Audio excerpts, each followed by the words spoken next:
할렐루야. 우리 앞뒤자고 옆 사람 인사하겠습니다. 예수님을 믿으면 구원받습니다. 예수님을 믿으면 구원받습니다. 예수님을 믿으면 구원받습니다. 우리가 지난주에 사도 바울과 그 전도팀이 2차 전도여행이 어떻게 시작됐는지를 우리 큐티를 통해서 쭉 살펴보았는데요. 원래 사도 바울은 투르키 지역, 소아시아 쪽 지역을 중심으로 계속해서 복음을 전하기를 원했습니다. 그런데 밤중에 하나님께서 바울에게 환상을 보여주셨고, 마게도냐 유럽의 지방의 한 사람이 바울과 그 전도팀을 향하여서 손짓을 하는 거예요. 에게해를 건너서 이쪽으로 넘어와 주세요. 지중해를 건너서 유럽 지역으로 넘어와 주세요 라고 손짓을 하는 겁니다. 그래서 이것이 예사로운 일이 아니고 하나님께서 더 이상 이 소아시아 지역에 머무는 것을 원치 않으시고 유럽 지역으로 복음을 전하고 교회를 세우시기를 원하시는구나 라고 믿고 유럽에 당도를 하게 됩니다. 그 마게도냐 지방에 처음 당도한 성읍의 이름이 빌립보, 이 필립피아누스라는 왕의 이름을 기념하기 위해서 그리스 시대 때 세워진 성인데요. 이 성에 은과 금이 많이 매장이 되어 있어서 로마 당국에서 이 성읍만큼은 직속으로 다스렸던 도시입니다. 그래서 아니나 다를까 빌립보 성의 당도에서 보통 이제 사도 바울은 야훼 하나님, 여호와 하나님, 이 구약의 하나님을 믿는 사람들이 모인 곳을 회당이라고 그러거든요. 회당에 가서 복음을 전했는데 빌립보에는 유대인도 없고 회당도 없는 거예요. 그래서 강가에 나아가서 안식일이 돼서 이렇게 예배를 드리고 혼자 기도하려고 강가에 나아가 봤더니 많은 여인들이 거기 몰려 있는 겁니다. 그래서 그 여인들에게 본인이 만난 부활 예수님을 이렇게 작은 나긋나긋 전하는데 세상에 그 여인 중에 한 사람인 이 루디아라는 여자가 그때 바울을 통해서 복음을 듣게 되고, 루디아가 바울과 실라와 그리고 누가와 디모데, 이 바울의 2차 전도 여행 팀 모든 팀원들을 이 자기 집으로 초대한 거예요. 왜냐하면 루디아가 엄청난 거부였거든요. 그래서 자기 집에 초대해가지고 여기서 예배를 시작하고 교회를 시작하자고. 그래서 빌립보 교회는 루디아의 집에서 시작을 하게 되는 것이죠. 그리고 또 길을 나가서 기도를 하려고 또 기도하는 장소를 찾는데 세상에 한번 사진 한번 띄워주세요. 옆에서 어떤 여자가 자꾸 자기들을 뒤쫓아오는 거예요. 그래서 자기들을 탁 뒤쫓아오면서 어제 본문 17절에 뭐라고 이야기합니까? 제가 읽어드릴게요. 그가 바울과 우리를 따라와 소리질러 이르되 이 사람들은 지극히 높은 하나님의 종으로서 구원의 길을 전하는 너희에게 전하는 자다. 자꾸 뒤에 따라와가지고 이 사람들은 지극히 높은 하나님의 종이고 이 사람들의 말을 들어야 구원을 받는다 라고 자꾸 한 여자가 쫓아오는 거예요. 알고 봤더니 그 여인이 아주 악한 귀신에 들린 여인이에요. 근데 그 귀신이 얼마나 능력이 용한지 바울과 그 전도팀이 어떤 영적인 일을 행하는지를 다 고발을 하고 있는 거예요. 참다 못해 바울이 뒤를 돌아가지고 그 여자를 향해서 뭐라고 선포합니까? 내가 나사렛 예수 그리스도 이름으로 명하노니 이 여자에게서 지금 꽈리를 틀고 지금 마음의 한 중앙에 자리 잡고 있는 너 더러운 귀신아, 예수의 이름으로 떠나갈지어다 하고 선포한 거예요. 그런데 이 여자가 그 말 한마디에 완전히 귀신이 떠나가고 정상적인 모습을 회복을 했어요. 문제는 뭐냐면 이 귀신 들린 여종을 돈줄로 삼아가지고 이 빌립보의 높은 자리에 한 자리씩 하는 사람들이 이 여인을 이용하여 점괘를 가지고 수입 이문을 남기는 그런 일들을 하고 있었는데 바울이 이 여인을 귀신으로부터 고쳐주니까 그 다음부터 이 여인의 점괘가 안 나오는 거예요. 그래가지고 이 빌립보에 있는 기득권자들이 바울과 그 전도팀을 당국에 고발을 하게 됩니다. 이 사람들이 전하는 이 복음은 로마 황제만 태양으로 섬기는 우리네 실정법과 너무나도 정면으로 배치한다. 그러니 이 사람들은 구속해야 된다. 그리고 사실은 바울과 실라 둘 다 로마 시민권자거든요. 그런데 너무 열이 받아가지고 완전히 자기 자신의 만몬, 자기 자신의 우상이 돈이기 때문에 감히 내 돈줄을 끊어?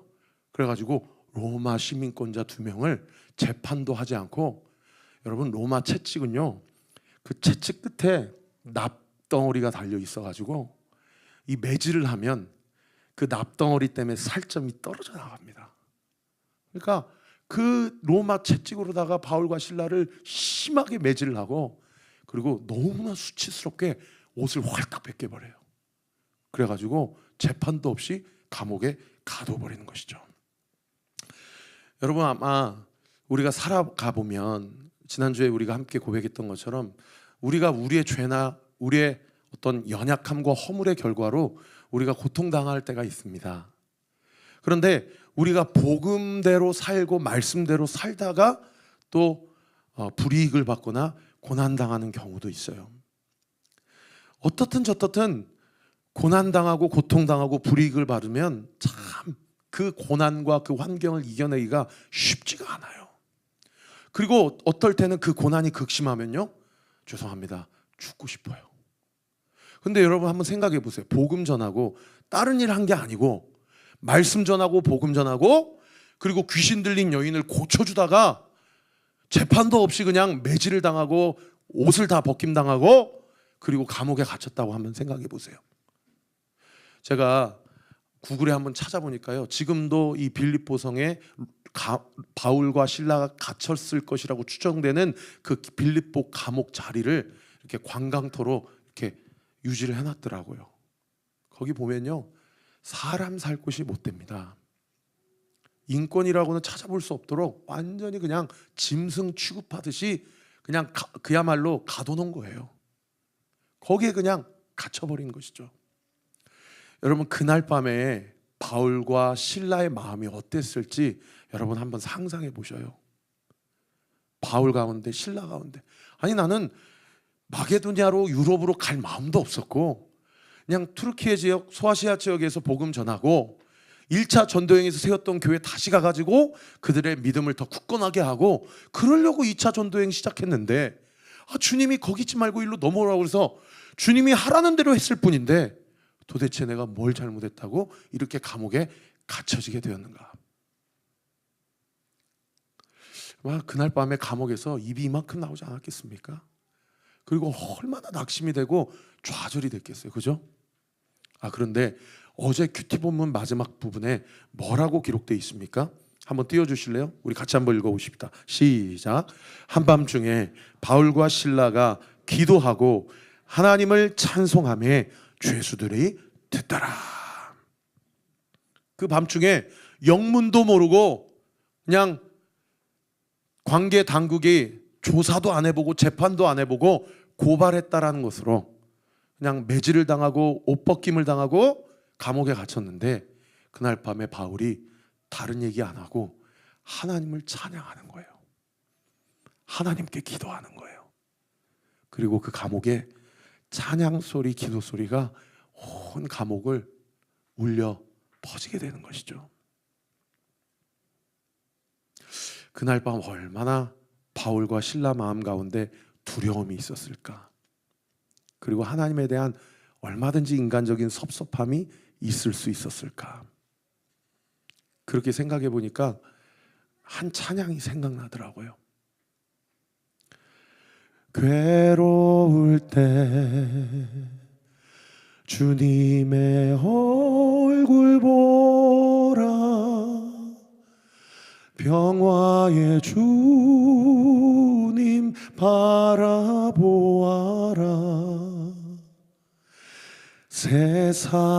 세상에서 시달린 친구들아,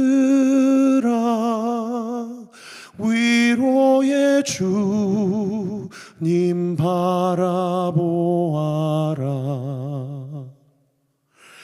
눈을 들어 주를 보라. 내 모든 염려 주께 맡겨라. 슬플 때에 주님의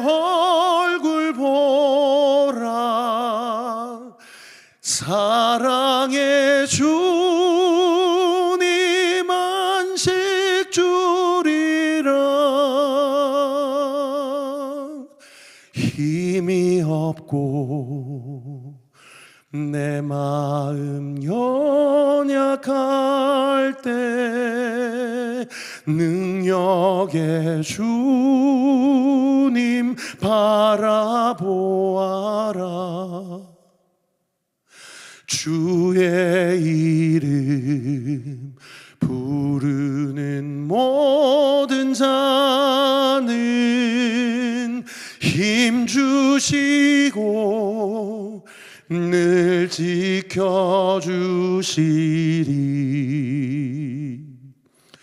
눈을 들어 주를 보라. 내 모든 염려 주께 맡겨라. 슬플 때에 주님의 얼굴 보라. 사랑의 주님 안식 주리라.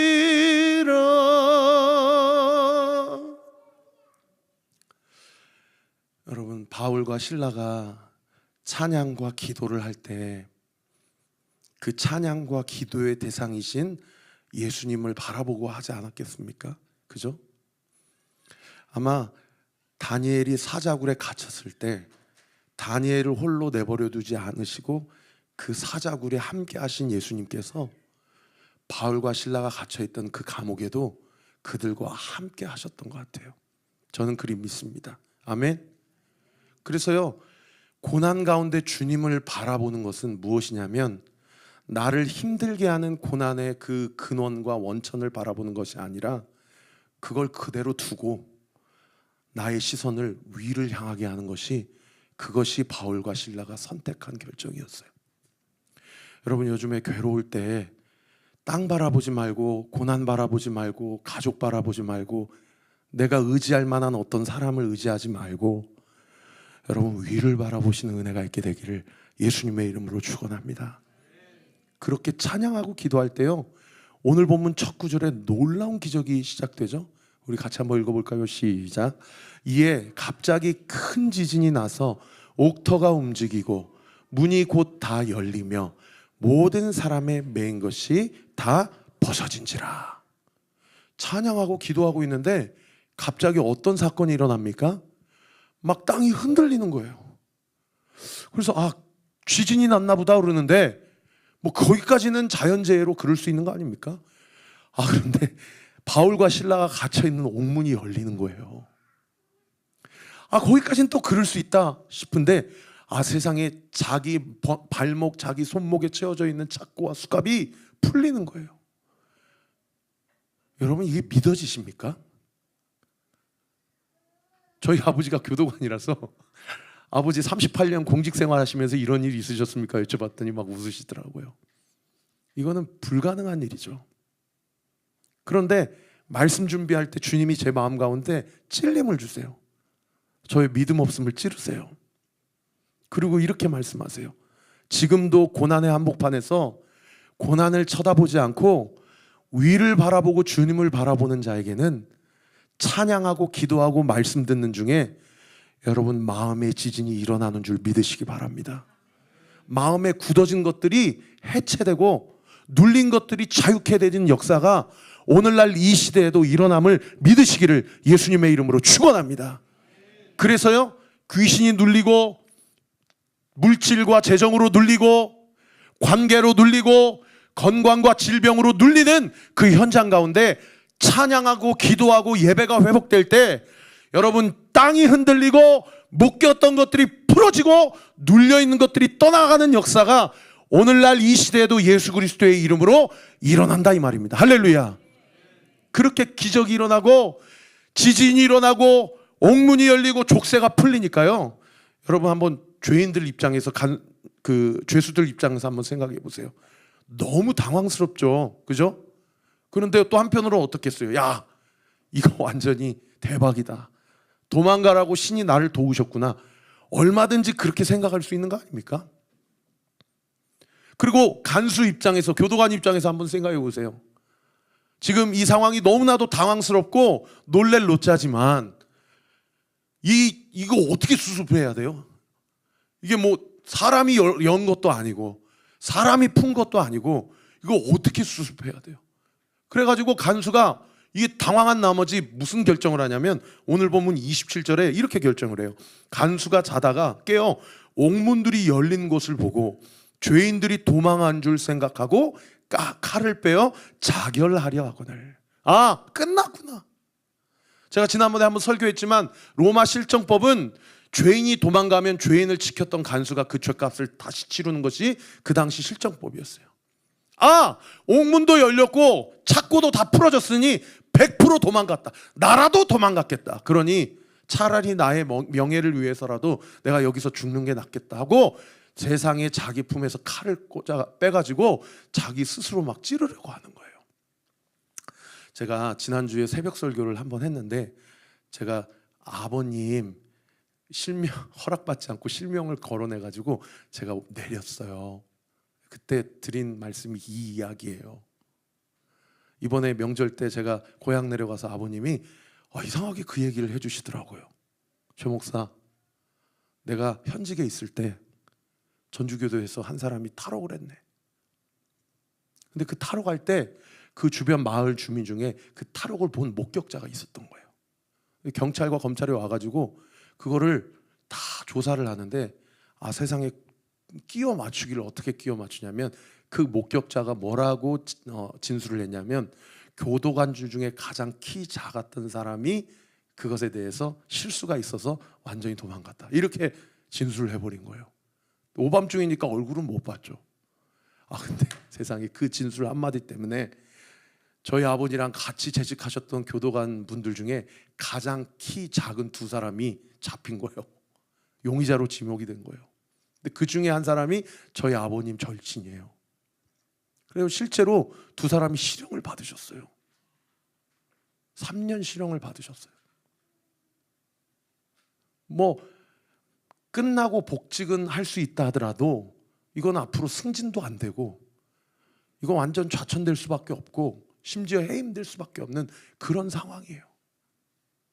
그런데 저희 아버님 친구분인 그 두 분 중에 한 분이 그 아내분이 참 대단하신 분이에요.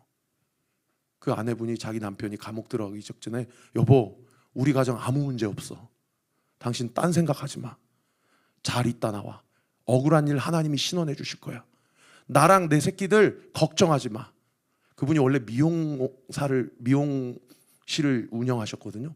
근데 그분이 팔 걷어붙이고 야시장에 나가서 과일 팔고 채소 팔기 시작하셨어요. 그렇게 3년을 버티셨어요. 그래서 그 아저씨가 의연하게 나와서 나중에 그 억울함이 신원이 되고 승진도 하게 됐어요. 그런데 아버님이 그 얘기 하시면서 나머지 한 사람은 어떻게 됐냐?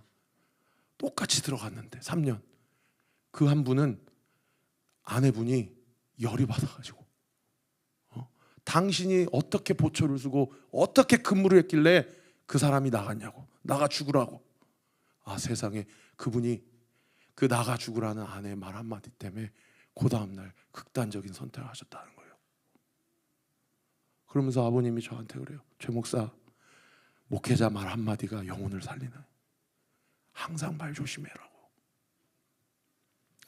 여러분 말 한마디가 여러분 주변에 있는 분들의 영혼과 그 삶을 살리고 세우는 줄 믿으시기를 예수님의 이름으로 축원합니다. 그러니까 칼을 빼어서 자결하려고 하니까 바울이 뭐라고 말 한마디를 던지니까 이 사람이 살아납니까? 오늘 보면 28절 우리 같이 한번 읽어볼까요? 시작. 바울이 크게 소리질러 이르되 네 몸을 상하게 하지 말라. 우리가 다 여기 있노라 하니. 바울이 그 간수가 죽으려고 하는데 잠깐 우리 안 도망갔습니다. 우리 옥문도 열렸고 착고도 풀렸지만 우리 여전히 여기 있습니다. 그러니 그렇게 극단적인 선택하지 마세요. 이 말 한마디가 이 간수를 살리는 거예요. 근데 여러분 간수 입장에서 한번 상상해 보세요. 그 당시 무슨 감옥에 무슨 전기가 있습니까? 뭐가 있습니까? 지하에 깜깜한데 사람 소리가 들리고 옥문은 열려 있는데 세상에 도망을 안 가고 그대로 있는 거예요. 그러니까 지하로 내려가 가지고 그 소리의 근원을 찾아보면서 그 사람을 찾는데 그 사람이 그대로 그 자리에 있는 걸 보고 털썩 주저앉은 거예요. 아마 머리카락이 쭈뼛쭈뼛 섰을 거예요. 이해가 되지 않지 않겠습니까? 옥문도 열렸고 족쇄도 풀렸는데 근데 왜 안 도망갔어요? 순간 오늘 본문에 보니까 거기에서 벌벌 떨면서 엎드려서 마치 이 사람들은 사람이 아니라 신이 아니겠는가 하고 생각했는지 오늘 본문 30절에 바울과 실라에 대해서 간수가 뭐라고 얘기합니까? 같이 읽어볼까요? 시작. 그들을 데리고 나가 이르되 선생들이여 내가 어떻게 하여야 구원을 받으리까? 이 사람은, 이 도시는 유대인도 없어요. 회당도 없어요. 천하 만물을 창조하시고 주관하시는 하나님에 대해서 들어본 적이 없어요.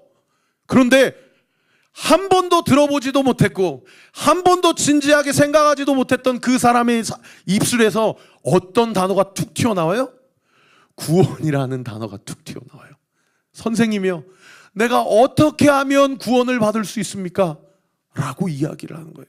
제가 그래서 주석을 찾아봤더니 이 구원이라는 헬라어 원어가 두 가지, 소조라는 단어인데 첫째는 질병으로부터 낫는 것 또는 어떤 사건이나 위험으로부터 건짐받는 것, 이게 첫 번째 사전적 뜻이고요. 두 번째 뜻이 뭐냐면 죽음으로부터 구원받는 것, 죽음으로부터 죽음을 피하여 영원한 삶을 사는 것. 소조라는 단어가 그런 뜻이 있더라고요. 여러분, 이 본문을 오늘날 우리에게 한번 치환하여 적용해 보십시다. 바울과 실라가 도망갔으면 간수는 죽은 목숨입니까? 산 목숨입니까? 죽은 목숨이에요. 그런데 바울과 실라가 도망가지 않고 그대로 그 자리에 있었어요. 하나님께서 풀어주신다고 얼마든지 해석할 만한 상황과 기적과 역사가 일어났음에도 불구하고 그 자리에 있었어요. 그래서 바울과 실라가 도망가지 않음으로 말미암아 간수가 죽은 목숨에서 어떠한 목숨으로 뒤바뀌었습니까? 산 목숨으로 뒤바뀌었어요. 여러분, 오늘 이 본문을 영적으로 해석해 보면 아무 관련이 없고 오히려 갑을 관계인 것 같은 이 두 관계가 간수의 목숨과 바울과 실라의 목숨이 긴밀하게 연결되어 있다는 것을 알 수 있는 지점이죠.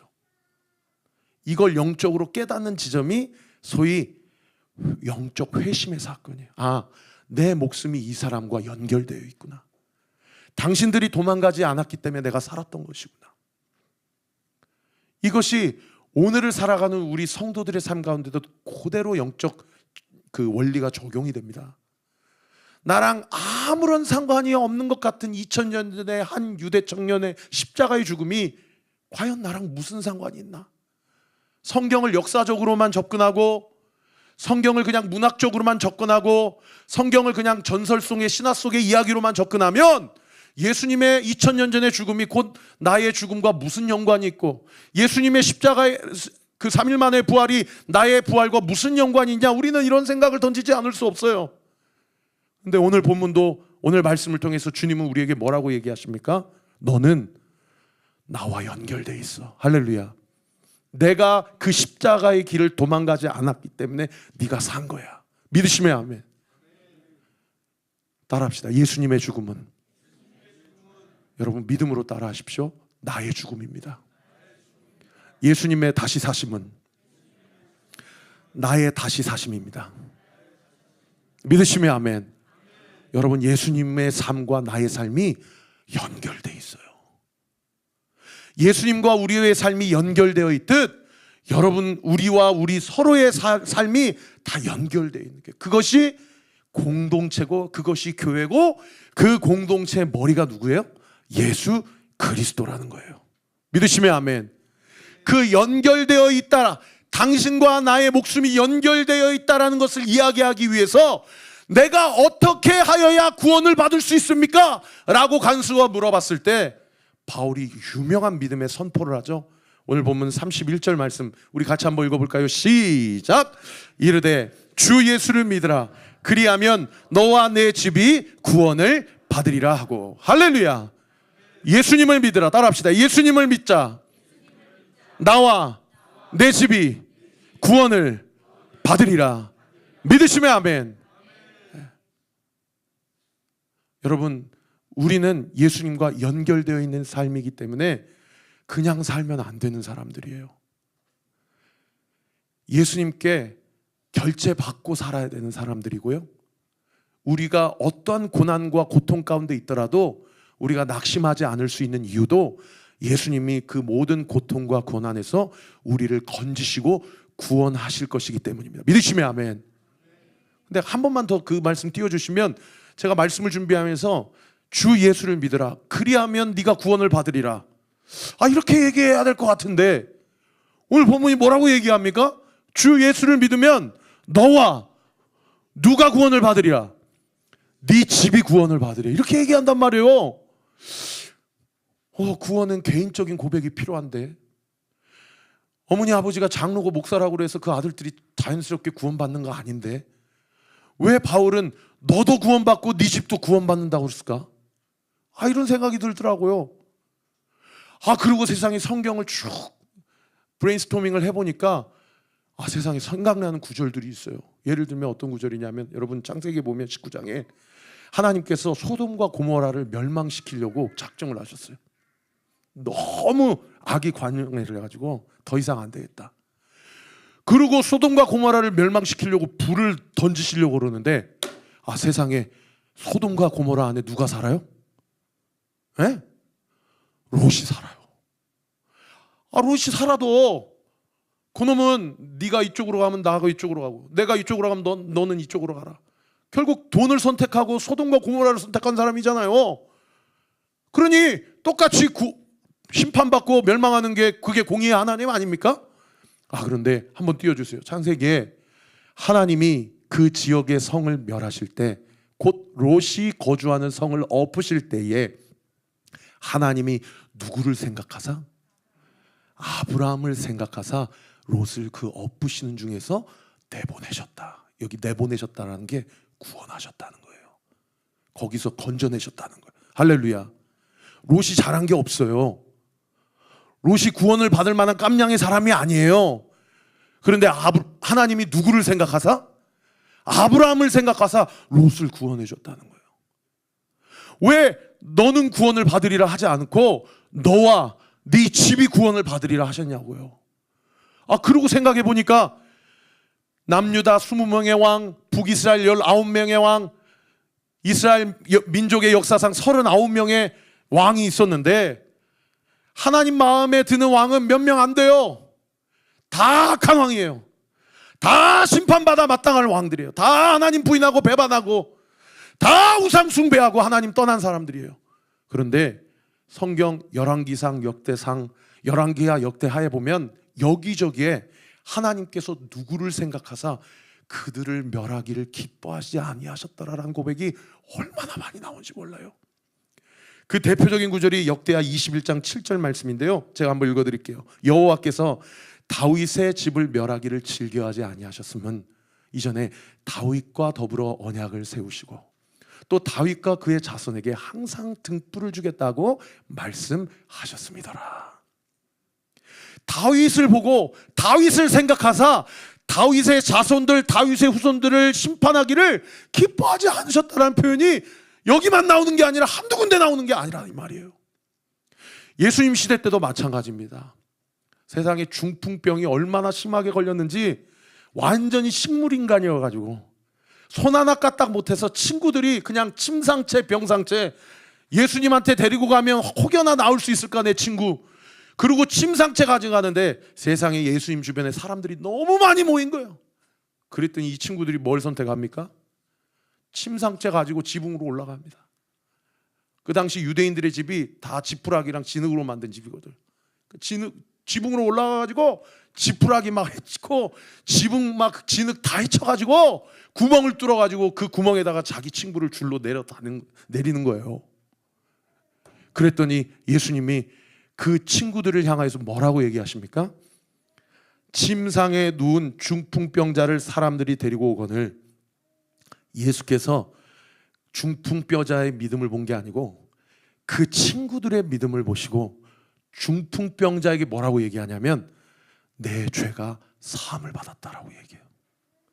중풍병자의 믿음이 아니에요. 중풍병자의 친구들을 보고 중풍병자에 대해서 네 죄가 사함을 받았다라고 그렇게 이야기한다라는 거예요.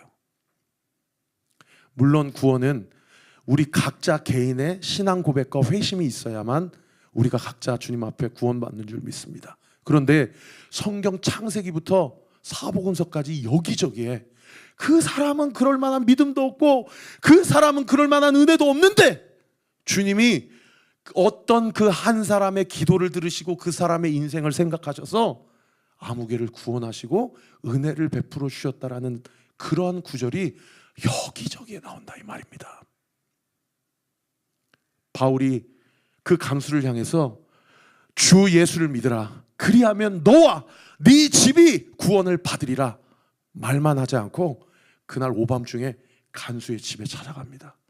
그리고 오늘 본문 마지막 구절인 32절에 주의 말씀을 따라합시다. 주의 말씀을, 주님의 복음을, 예수 그리스도를 그 간수와 그 집에 있는 모든 사람에게 전합니다.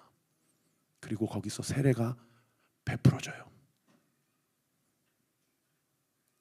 아마 빌립보 교회의 루디아 여자 성도와 더불어 아주 중요한 개척 멤버가 되었을 것입니다. 말씀의 결론을 맺겠습니다. 저는 이번 주에 수요일 날 자기 어머니의 구원을 놓고 오랫동안 기도하신 한 집사님의 집에 청주인데 그 지방에 내려가서 복음 전하기로 약속을 했었어요. 그런데 그 집사님이 어제 저한테 연락이 와서 목사님 다음에 가시죠. 저희 어머니도 저희 오빠도 목사님 만나기를 원하지 않으십니다. 그래서 제가 사실은 수요일 날 가니까 내일 모레 이틀 동안 금식하고 가야 되겠다. 그런데 그 얘기를 들으니까 제가 마음에 살짝 낙심이 되더라고요. 그런데 그 집사님은 얼마나 마음에 낙심이 되고 상심이 되실까? 그런 생각을 하니까 제가 낙심할 틈이 없어요. 그래서 제가 그분에게 이렇게 얘기했어요. 집사님, 하나님의 때가 아닌 모양입니다. 그렇다고 기도를 쉬는 죄를 범치 마십시다. 더 기도하고 다시 날짜를 잡읍시다. 하나님의 때 반드시 사랑하는 어머니가 예수님을 믿게 될 줄 믿습니다. 그랬더니 그 집사님이 저한테 목사님 계속 기도해 주세요. 얼마 전에 여러분 잘 아시는 개그맨 전유성 씨가 소천하셨거든요. 근데 그분을 놓고 이성미 씨, 조혜련 씨 이런 분들이 자그마치 38년 동안이나 오빠의 구원을 위해서 기도하고 돌아가시기 2달 전에 복음을 전하고 돌아가시기 직전에 영접 기도하고 그렇게 하늘나라로 가셨다라고 얼마 전에 현과 함께라는 유튜브 채널에서 제가 보고 그 모니터 앞에서 얼마나 펑펑 울었는지 몰라요. 우리 그 영상 잠깐 보고 같이 기도하실까요? 그리고 네. 진짜 큰 별이 지셨어요. 네. 예, 전유성 선배님이 네네. 얼마 전에 돌아가셨잖아요. 이게 그러니까 우리가 어떻게 보면 되게 슬픈 일이라고 할 수도 있는데 반전이 있었죠. 네. 그 얘기를 얘기해 주세요. 네. 제가 해드리고 싶은데 전유성 오빠는 진짜 개그라는 말을 만드신 분이고 개그계의 대부고 네.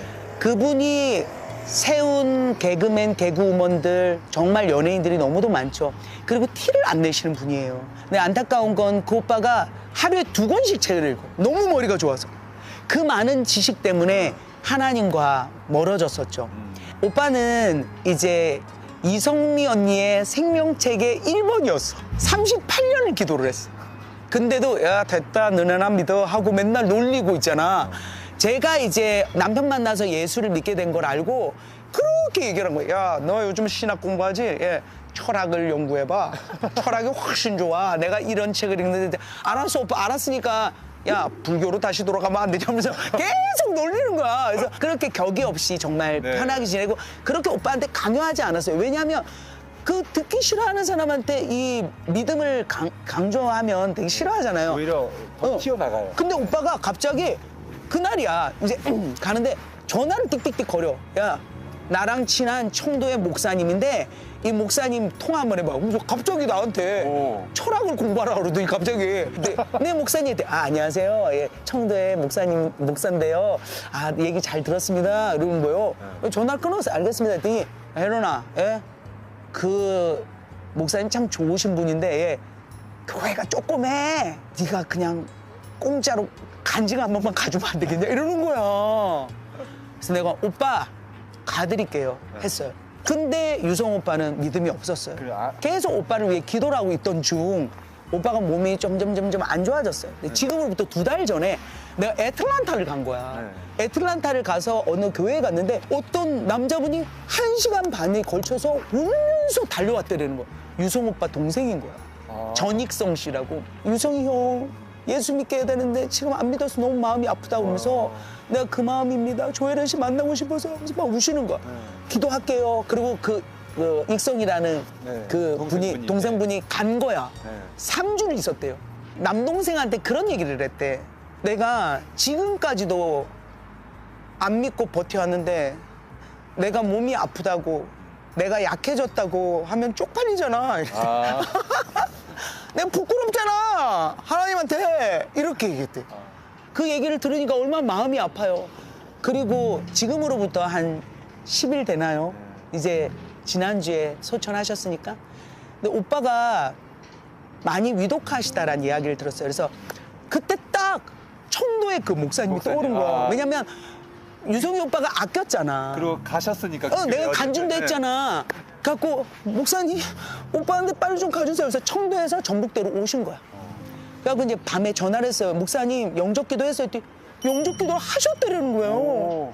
그러니까 그 다음날 이제 오빠를 만나러 제가 남편이랑 같이 가게 됐죠. 너무도 마르신 몸에 폐가 안 좋으니까 다 연결을 했는데 정말 100m 달리기를 계속 뛰는 것 같은 호흡을 하는 거야.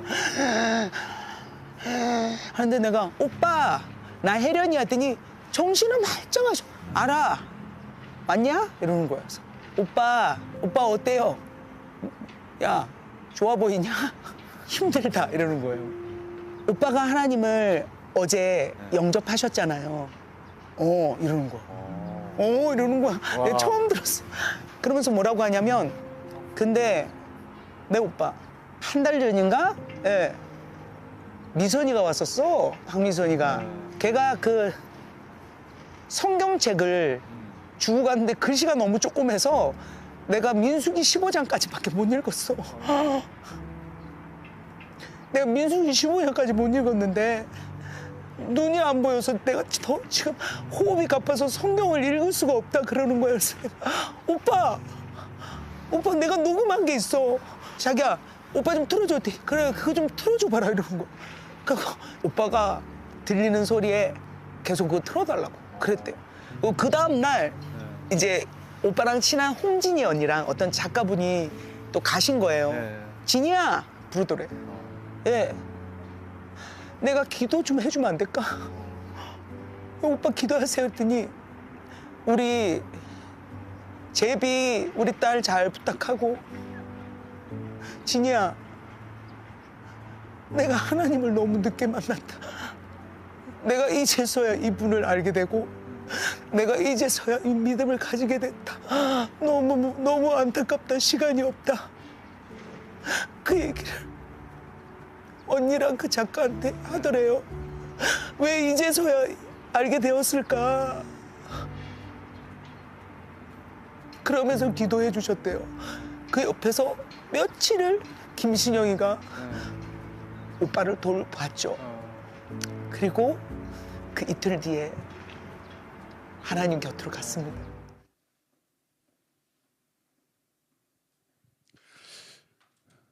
여러분 우리가 하나님 앞에 나아가기에 가장 큰 걸림돌이 있다면 저는 그게 자존심이라고 생각해요. 자기의. 지금까지도 안 믿었는데 아쉬울 때 이제 와서 주님 믿는다고 주님이 날 받아주시겠냐? 라고 생각하는 나를 향한 내 수준의 하나님의 사랑을 재단하고 하나님을 프레임 안으로 가두는 일만큼이나 교만한 것은 없는 것이죠. 사랑하는 성도 여러분, 많은 오락들과 엔터테인먼트가 있습니다. 그죠? 제가 매주 설교하는 것 같은데 여러분 한 주 한 주를 기가 막히게 사시는 한이 있으시더라도 꼭 말씀을 읽으셔야 됩니다. 말씀 아니고서는 나를 향한 소망이 없습니다. 제가 매일 올려드리는 거 그냥 허투루 넘어가지 마시고 우리 목사님이 해보라고 그랬으니까 한번 해봐야 되겠다. 큐티, 통독 꼭 한번 잘 따라 보시고 시간이 나는 대로 말씀을 많이 읽어서 오늘 본문에 바울과 실라처럼 감옥 한복판에서도 찬송하고 기도하고 자기의 시선을 자기의 현실에 두지 아니하고 고개를 쳐들고 주님을 바라보게 될 때에 그 한 사람의 그 믿음과 그 신앙의 고백과 그 말씀에 대한 순종이 너와 네 집이 구원을 받으리라. 너만 구원받는 게 아니라 네 주변에 있는 자들도 구원을 받게 될 것이다. 여러분 말씀에 써 있잖아요. 그죠? 제가 하는 말이 아니잖아요. 이 말씀 믿고 우리 그렇게 사십시다. 우리 주신 말씀 가지고 함께 찬양할까요?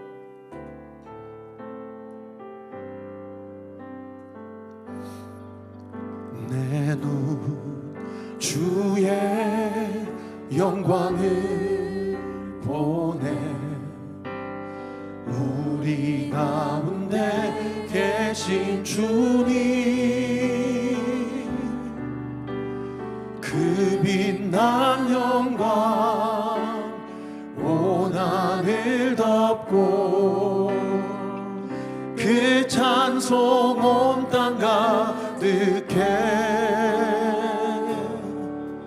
내 눈 주의 영광을 보내 찬송 가운데 서신 주님 주님의 얼굴을 온 세상 향하네 우리 두 손을 주님 앞에 높이 들고 전해 주의 영광 이곳에 가득해 우린 선해 주님과 함께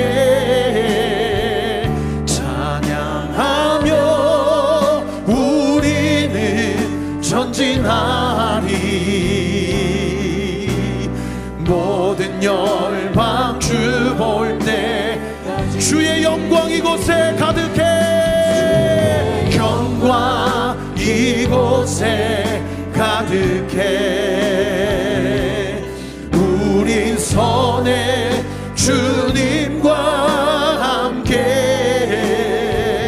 찬양하며 우리는 전진하리 모든 열방은 모든 열방 주 볼 때까지 하늘 아버지 우리를 새롭게 하사 우리 새롭게 하사 열방 중에서 주를 섬기게 하소서 아멘 아멘 나라 일어나 찬송 부르며 영광의 주님을 보게 하소서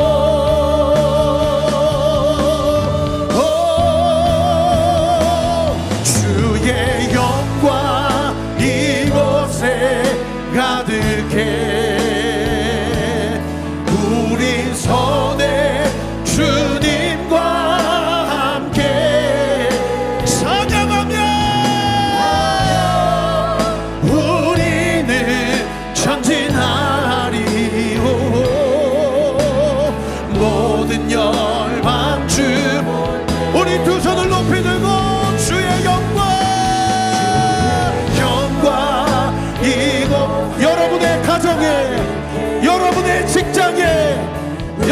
없는 모든 땅 가운데 주님의 영광이 나타나게 될 것입니다. 찬양하며 우리는 전진하리. 모든 열방 주볼 찬양하며 우리는 전진하리. 하며 우리는 전진하리. 모든 열방 주볼 때 찬양하며 우리는 전진하리. 우리는 전진하리. 모든 열방 주볼 때까지. 여러분, 기도가 힘드시면 찬양하세요. 괴로울 때 주님 얼굴 보라고, 눈을 들어 주님을 보라고. 여러분, 말씀이 잘 눈에 안 들어오면 찬양하세요. 그리고 목사님 설교 켜놓고, 아니면 우리 온리워십 찬양 켜놓고 여러분 들어보세요. 하나님이 뭐라고 말씀하신지 들으시고, 하나님이 날 위해서 준비하신 것을 누리세요. 여러분, 우리 성도들 지금 극심한 위기 가운데 있는 성도들이 있어요. 마음의 위기, 상황의 위기, 가정의 위기, 건강의 위기, 믿음과 신앙의 위기 가운데 있는 성도들이 있어요. 그러나 제가 이 시간 믿음으로 선포합니다. 여러분, 우리는 위기 앞에서 침륜에 빠지고 완전히 무너질 자들이 아닙니다. 믿으시면 아멘. 여러분, 위기 가운데서도, 모든 고난과 환난 가운데서도 고개를 쳐들고 예수님을 바라보고 찬양하며 주님과 함께 전진하면, 여러분, 나를 통해서 우리의 가정이 변하고, 우리 자녀들이 변하고, 우리 직장이 변하고, 우리의 진로가 변하고, 우리의 앞길이 변할 줄 믿으시기를 우리 구주 예수 그리스도의 이름으로 축원합니다. 이 시간 같이 한번 기도할 때, 아버지 하나님, 자존심, 자기의, 지금까지도 안 믿었는데 아쉬울 때 주님 찾는다고 주님이 과연 나의 기도를 들으실까? 내 안에 있는 모든 높아진 마음, 교만한 마음 예수의 이름으로 다 무너지게 하여 주시옵고, 하나님의 통치와 주권만 임하는 하나님의 자녀된 삶을 살게 하여 주옵소서. 말씀 붙들게 하여 주옵소서. 기도하게 하여 주옵소서. 나를 통하여 우리의 가정, 우리 남편과 아내와 우리 자녀들, 우리 부모, 우리의 모든 진로 앞길 주님 소생케 되고 살아나는 역사 있게 하여 주시옵소서. 우리 두 손을 주님 앞에 높이 들고 우리 주여 세 번 부르짖고 기도합시다. 주여, 주여, 주여. 아버지, 주여, 주여, 주여, 주여, 주여, 주여, 주여, 주여, 주여. 아버지, 믿음으로, 믿음으로, 믿음으로 아버지 역사하여 주시옵소서. 아버지 은혜를 더하여 주시옵소서. 성령 하나님 기름 부어주옵소서. 예수 이름으로 아버지 쇼스야 플러시고 오쇼스야 플러시고 아버지 역사 역사 역사 주여 주여 주여 주여 주여 주여 아버지 주여 주여 주여 주여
위해서 은혜 베풀어 주시고 주님 함께하여 주시옵소서. 아버지 하나님 감사합니다. 오늘도 거룩하고 구별된 날에 우리 사랑하는 성도들 함께 모여서 주님의 마음을 깨닫게 하시고 주님의 말씀을 듣게 하시고 또 하나님의 말씀 앞에 순종해야 되겠다라는 결단이 우리 마음 가운데 일어나게 하시고 결단했사오니 결단한 대로 순종하고 살아낼 수 있는 모든 힘과 지혜와 용기와 체력과 기력과 영역을 이 시간 예수 이름으로 명하노니 우리 사랑하는 성도들에게 이 시간 예수 이름으로 부어지게 될 주여다. 부어질 주여다. 부어질 주여다. 모든 죄책감과 모든 자책하는 마음과 괴로운 마음과 모든 외로운 마음과 우울한 마음과 그리고 잠을 이루지 못하는 모든 형편과 상황 가운데서도 고개를 들고 주님을 바라보며 하나님의 영광을 목도하게 될 때에 우리의 마음 가운데 우리의 가정 가운데 내가 밟는 모든 땅 가운데 주의 영광이 가득히 임하고 아버지 하나님 땅이 흔들리고 옥문이 열리고 모든 촉새와 착고가 풀어지고 모든 귀신 들림이 떠나가는 놀라운 은혜의 역사가 있게 될 줄 믿습니다. 그 믿음 가지고 말씀을 묵상하고 기도하며 찬양하며 예배하며 주님 앞에 나아갈 때에 다윗을 생각하셔서 하나님을 버리고 배반한 하나님 이스라엘의 왕대를 멸하시기를 기뻐하지 않으신 하나님, 아브라함을 생각하셔서 롯을 구원하신 하나님, 친구들의 믿음을 보시고 중풍병자에게 구원을 선포하신 예수님, 그 놀라우신 영적 원리와 그 하나님의 은총과 은혜가 우리 사랑하는 성도들의 가정과 부모와 자녀와 이들의 모든 관계와 만남 위에 이 시간 예수의 이름으로 명하노니 이루어지게 될 주여다. 이루어지게 될 주여다. 나타나게 될 주여다. 아버지 가족 구원을 놓고 친구 구원을 놓고 동료 구원을 놓고 기도하는 성도들 하나님의 때를 기다리며 기도를 쉬는 죄를 범치 않게 하여 주시옵소서. 믿음을 가지고 끝까지 기도할 때에 놀라운 구원의 역사가 일어나게 될 것을 믿습니다. 아버지 우리 온리교회가 그런 구원의 방주의 역할을 충실하게 감당하는 교회 되게 하여 주시옵소서.